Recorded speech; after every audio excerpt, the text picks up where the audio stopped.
ये जो इंडिया है ना, no one here deserved this. Mass cremations, families cremating their dear ones on the footpath, bodies of the dead piling up inhumanly, people dying because an oxygen cylinder or an ICU bed or a doctor was not available. बड़े भाई थे 38 साल के थे, recover हो गए थे, oxygen पे थे। मेरे सामने तड़प के ऑक्सीजन की मशीन बंद हो गई, कुछ नहीं आ रहा था, मेरे सामने तड़प के खत्म हुए। People dying because we did not bother to unlock India's full capacity to produce vaccines. Why have we come to this point? Unfortunately, it's not just the virus. It is also policy paralysis, the failure to act or the refusal to act or acting far too late. That is how we have dealt with key aspects of the COVID crisis, which is why as of 21st April, we have almost 2 lakh people dead, over 20 lakh active cases, almost 3 lakh new cases every day. Policy paralysis was the stick used to beat the UPA2 government with, but this time the cost of policy paralysis is many, many lives. Doctor चिल्लाते रह गए, doctor चिल्लाते रह गए, कोई doctor नहीं आया, कोई डॉक्टर नहीं आया, कोई डॉक्टर नहीं आया। Let's talk about vaccines. The Sarkar's slogan was, "Jab tak dawai nahi, tab tak ढिलाई nahi." The government knew that vaccines were the key. But what was done to raise production? Almost nothing. While countries like the US and UK gave advance funding to vaccine makers, India's biggest vaccine producers, Serum Institute and Bharat Biotech, got no government support. Serum Institute invested 2,000 crores of its own money and got rupees 2,200 crores from the Bill and Melinda Gates Foundation to increase capacity. Bharat Biotech relied on internal resources. But why did Bill and Melinda Gates have the wisdom to support India's biggest vaccine maker and not our own government? By August 2020, the US government had invested 44,700 crores, $6 billion across several vaccine companies including Moderna, Pfizer, Johnson & Johnson, even while they were developing and testing vaccines. That is what governments do. They think ahead. Why did we let all these months go by? Why did we wait till 19th April 2021 to advance 4,500 crores to our vaccine makers? The answer is policy paralysis. And another fact, India's current vaccine production capacity is not enough to meet even half of our monthly need of around 200 million doses. Our government has always known this. But to make up for the shortfall, did we book vaccines from other producers? No. By August 2020, the US had pre-booked 400 million vaccine doses from 4 different pharma companies. The European Union had pre-booked 800 million doses by November 2020. Do you know when India placed its first vaccine order? And that too only for 16 million doses? In January 2021. For a country of 1.3 billion people, why so little? Why so late? The answer is policy paralysis. Only now, with the second surge raging, with deaths and active cases at all-time highs, only now has our government asked foreign vaccine makers to bring their vaccines into India. But those companies are now overbooked, pre-booked. Will they be able to supply to India immediately? No, not before thousands more have died.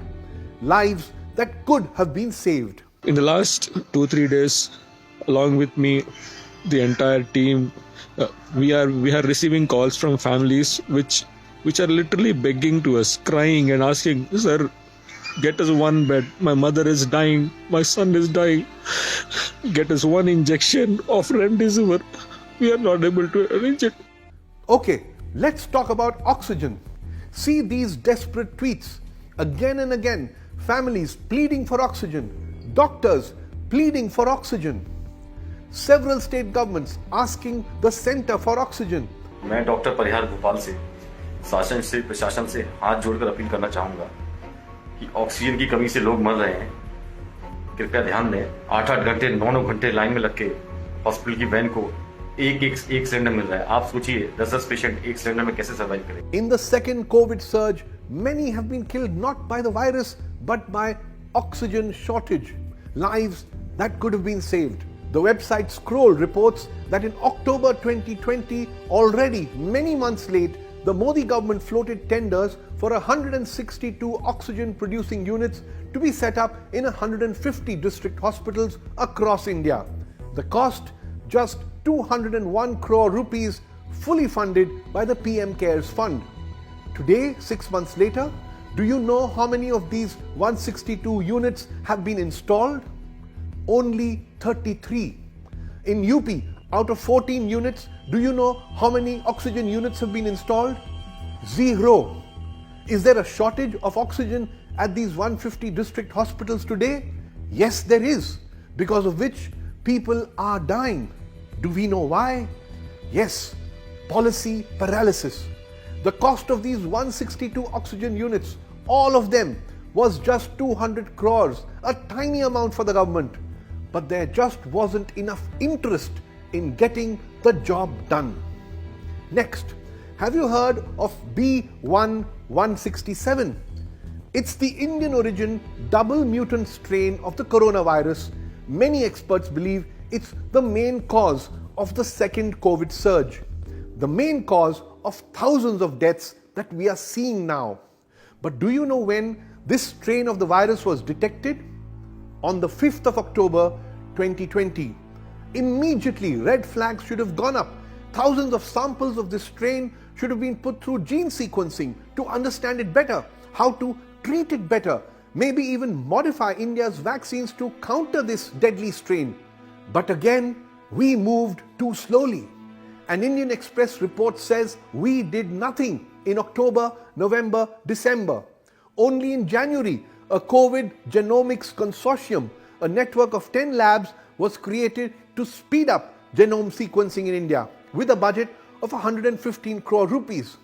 But it's April now and these labs have achieved very little. Do you know why? Because the central government did not give 115 crores to the Department of Biotechnology. The department was told to find the money on its own, and the department was able to allocate the first amount of 80 crores only on 31st March. 6 priceless months after this deadly strain was actually detected.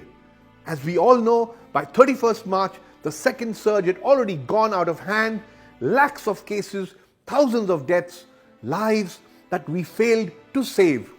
Why? Because of policy paralysis. There are other questions too. Why was a go-ahead given to religious gatherings like the Kumbh Mela? Didn't the government know it would be impossible to impose COVID norms there? They knew. लेकिन आस्था और गौरव के सामने health क्या चीज है? After first allowing a mega super spreader event, it was hurriedly wrapped up, but we know the damage is already done. Then again, why was permission given for massive election rallies during the ongoing assembly elections, followed by backtracking now? Again, by holding these daily super spreader political rallies for weeks, the damage has already been done.